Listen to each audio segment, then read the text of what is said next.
Welcome to Burlap Teachers. Enjoy the video. Use a CR2025 3V battery.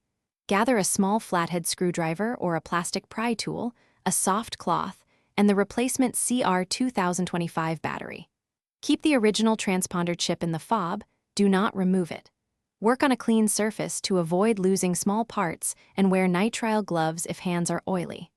Start by removing the emergency key and separating the fob halves with a flat tool, inserting gently at the seam, and twisting slightly to avoid cracking the plastic housing.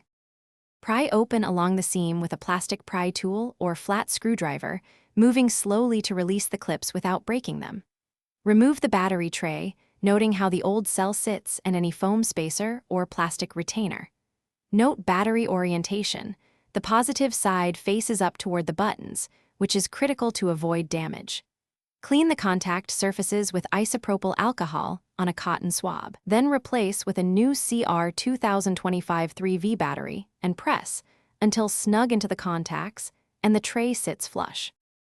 Reinstall the emergency key and snap the fob halves together until you hear a click, aligning the tabs and seals to prevent gaps. Wipe away fingerprints and test lock, unlock, and remote trunk functions from 5 to 10 feet. Also test proximity start if equipped. If functions fail, recheck battery orientation and the transponder chip seating and ensure contacts are clean. Reseat the chip gently if loose. If the fob still does not work, try another CR2025 3V battery or consult a dealer for reprogramming.